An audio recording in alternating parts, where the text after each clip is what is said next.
পবিত্র ঈদুল ফিতর মুসলমানদের জাতীয় ও আন্তর্জাতিক ধর্মীয় উৎসব। মুসলিম জাতির সবচেয়ে বড় আনন্দের দিন। মনের সব কালিমা দূর করে মানুষে মানুষে ভেদাভেদ ভুলে ভ্রাতৃত্ব ও সৌহার্দ্য সম্প্রীতির অনন্য দৃষ্টান্ত স্থাপনের দিন। মনের হিংসা বিদ্বেষ, অহংকার অহমিকা, লোভ রাগ ক্রোধসহ যাবতীয় কুপ্রবৃত্তি থেকে নিজের পবিত্রতা ঘোষণা করার উপলক্ষ। মহিমান্বিত দিনটির আনন্দ উৎসব ভিন্নমাত্রা যোগ করবে নবীজি সাল্লাল্লাহু আলাইহি ওয়াসাল্লামের কিছু সুন্নতের অনুসরণ।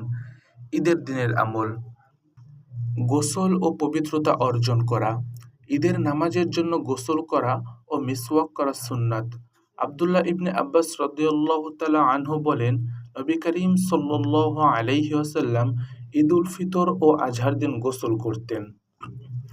এছাড়া একাধিক বিশুদ্ধ সনদে বর্ণিত আব্দুল্লাহ ইবনে ওমর রাদিয়াল্লাহু আনহু ঈদুল ফিতরের দিন ঈদগাহে যাওয়ার আগে গোসল করতেন। উত্তম পোশাক পরিধান করা। মুসলমানদের প্রধান দুই ধর্মীয় উৎসব তথা ঈদুল ফিতর ও ঈদুল আজহার দিন পরিষ্কার পরিচ্ছন্ন, সুন্দর ও সাধ্যের ভিতরে সবচেয়ে উত্তম পোশাক পরিধান করা সুন্নত। ইবনুল কাইয়িম রাহিমাহুল্লাহ বলেন, নবীজি সাল্লাল্লাহু আলাইহি ওয়াসাল্লাম দুই ঈদের দিন সবচেয়ে সুন্দর ও উত্তম জামাটি পরিধান করতেন।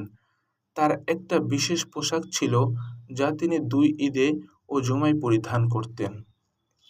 ঈদগাহে যাওয়ার আগে পানাহার করা।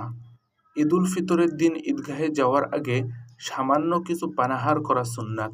তবে ঈদুল আজহার দিন পানাহার ছাড়া ঈদগাহে যাওয়া ও নামাজের পর নিজের কুরবানির গোশত দিয়ে প্রথম খাবার গ্রহণ করা সুন্নাত। আনাস রাদিয়াল্লাহু আনহু বলেন, নবীজি সাল্লাল্লাহু আলাইহি ওয়াসাল্লাম ঈদুল ফিতরের দিন সকালে কিছু খেজুর খেতেন। অন্য এক বর্ণনা মতে তিনি বিজোড় সংখ্যক খেজুর খেতেন। 4. ঈদগাহে যাতায়াতের সময় তাকবীর বলা। ঈদগাহে যাতায়াতের সময় ঈদুল ফিতরের দিন তুলনামূলক নিম্ন স্বরে তাকবীর বলা এবং ঈদুল আজহার দিন উচ্চস্বরে তাকবীর পাঠ করা সুন্নাত। ইমাম জোহরি থেকে বর্ণিত, নবীজি সাল্লাল্লাহু আলাইহি ওয়াসাল্লাম ঈদুল ফিতরের দিন তাকবীর পাঠ করতে করতে ঈদগাহের দিকে গমন করতেন। নামাজ পড়া পর্যন্ত এই তাকবীর অব্যাহত রাখতেন। নামাজ শেষ হলে তাকবীর পাঠ বন্ধ করে ফেলতেন। 5. আসা যাওয়ার রাস্তা পরিবর্তন করা। ঈদগাহে যাতায়াতের রাস্তা পরিবর্তন করা সুন্নাত। যাওয়ার সময় এক রাস্তা দিয়ে গমন করা আর প্রস্থানের সময় অন্য রাস্তা ব্যবহার করা সুন্নাত। 6. হেঁটে ঈদগাহে গমন। কোনো ধরনের অপারগতা ও অক্ষমতা না থাকলে হেঁটে ঈদগাহে গমন করা সুন্নাত। আব্দুল্লাহ ইবনে ওমর রাদিয়াল্লাহু আনহু বর্ণনা করেন, রাসূল সাল্লাল্লাহু আলাইহি ওয়াসাল্লাম হেঁটে ঈদগাহে গমন করতেন এবং হেঁটে ঈদগাহ থেকে প্রত্যাগমন করতেন। 7. ঈদগাহে যেতে শিশুদের সঙ্গে নেওয়া। আব্দুল্লাহ ইবনে ওমর রাদিয়াল্লাহু তাআলা আনহু থেকে বর্ণিত, রাসূলুল্লাহ সাল্লাল্লাহু আলাইহি ওয়াসাল্লাম দুই ঈদের দিন ঈদগাহে যাওয়ার সময় ফজল ইবনে আব্বাস, আব্দুল্লাহ ইবনে আব্বাস, আব্বাস, আলী, জাফর, হাসান হুসাইন, উসামা বিন জায়েদ আনহুমকে সঙ্গে নিয়ে উচ্চস্বরে তাকবীর ও তাহলিল পাঠ করতে করতে বের হতেন।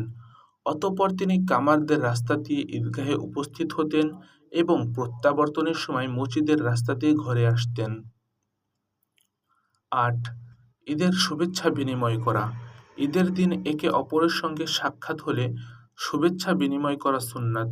হাদিসে বর্ণিত আছে, জুবাইর বিন নুফাইর রাদিয়াল্লাহু তাআলা আনহু বলেন, নবীজি সাল্লাল্লাহু আলাইহি ওয়াসাল্লাম ও সাহাবায়ে কেরাম ঈদের দিন পরস্পর সাক্ষাৎ হলে বলতেন, তাকাব্বালাল্লাহু মিন্না ওয়া মিনকুম, অর্থাৎ আল্লাহ আমার ও আপনার যাবতীয় ভালো কাজ কবুল করুক। 9. ঈদের খুতবা শোনা। ঈদের নামাজ শেষে খুতবা মনোযোগ সহকারে শোনা। হাদিসে এসেছে, আব্দুল্লাহ বিন সাইব রাদিয়াল্লাহু আনহু বলেন, নবীজি সাল্লাল্লাহু আলাইহি ওয়াসাল্লামের সঙ্গে আমি ঈদগাহে উপস্থিত হলাম। এরপর তিনি আমাদের ঈদের নামাজ পড়িয়েছেন। অতঃপর তিনি বলেন, আমরা নামাজ শেষ করেছি। যার ইচ্ছা সে খুতবা শোনার জন্য বসবে আর যে চলে যেতে চায় সে চলে যাবে। 10. ঈদগাহ থেকে ফিরে নফল নামাজ আদায় করা। ঈদের নামাজের আগে পরে ঈদের নামাজের স্থানে যে কোনো ধরনের নফল নামাজ আদায় করা মাকরুহ। ঈদের নামাজের পরে ঈদগাহ থেকে বাড়ি ফিরে 2 রাকাত নফল আদায় করা সুন্নাত।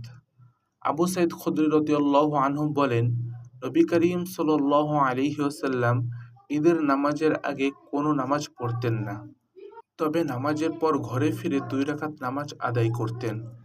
ঈদের দিনের এসব চমৎকার আমল ও আয়োজন আমাদের ঈদ আনন্দ বহুগুণে বাড়িয়ে দেবে ইনশাআল্লাহ। আল্লাহ আমাদের সবাইকে তৌফিক দান করুন। আমিন।